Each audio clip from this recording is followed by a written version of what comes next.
ข่อยบ่ได้มาหาข่อยบ่ได้มาหาขายนะข่อยมาหากินฝนตกเนาะฝนตกละข่อยบ่มีข่อยบ่ได้เฮ็ดเวียงข่อยมาหากินธรรมดาข่อยบ่ได้ไปขายคันว่าหมู่เจ้าข่อยฮู้ว่าหมู่เจ้าบ่ให้ขายบ่ให้หากินข่อยไปซื้ออยู่ตลาด10-20,000ก็อิ่มแล้วบ่แม่นแม่นอยู่ขอบเขตก็ฮู้อยู่ว่า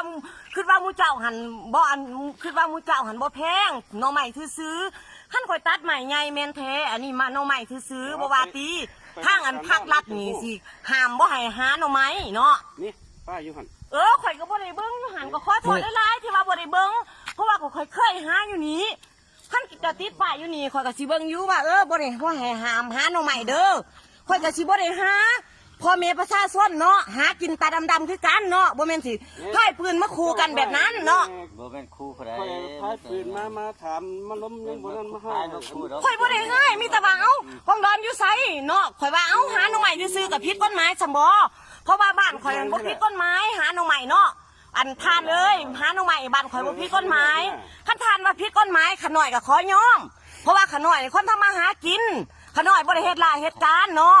เฝ้าซะซั่นนี่ซะแม่นบ่ได้มีสัน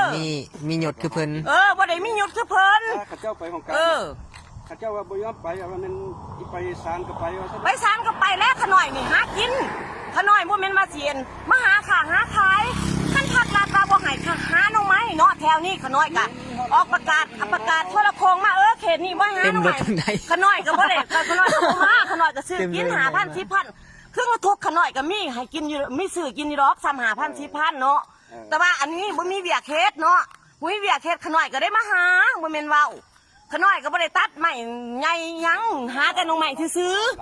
อีกอย่างนึงขน้อยเพิ่นว่าแนวใดล่ะในบ้านเพิ่นเนาะบ่พอใจล่ะบ่แม่นในบ้านเพิ่นว่าแนวใดบ่แม่นบ่พอใจเอาเงินนำเล็กๆน้อยๆคันบ่ซั่นน่ะอีไปของการกสิกรรมก็ไปของการศิลปกรรมพุ่นบัดนี้เอาเป็นไปบ้านนี่เกินก็ไปล้มมองผัวแขกกันเด้แม่นเกียกันแม่นเฮาตัดใหม่อ่ะแม่นเฮาตัดใหม่หรือตัดยังหาหน่อยซื่อมาเอาขวานเจ้าบ่กะยาข่อยไปหาแขกให้เรามาเสียให้ก็ได้โทษทักเรื่องหน่อยอยู่ไสบ่ทานนี่ก็ได้สิให้โตเข้ามาเองเลย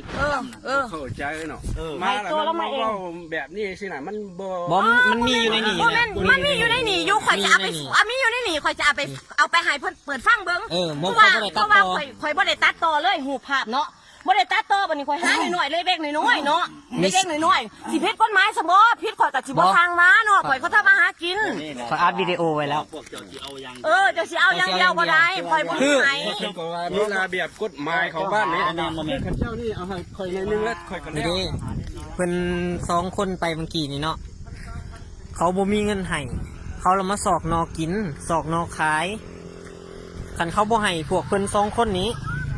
พวก2คนนี้แล้วก็บ่ยอมให้เขาไป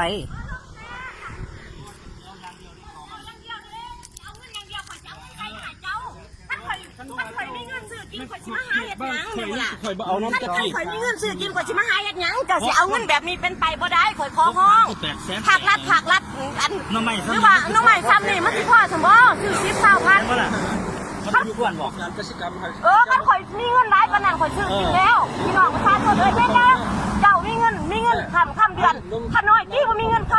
ำเดือนแม่นบ่ล่ะขน้อยก็หากินขน้อยมีเงินขน้อยก็ซื้อกินแล้วอยู่ตลาดแม่นบ่ล่ะ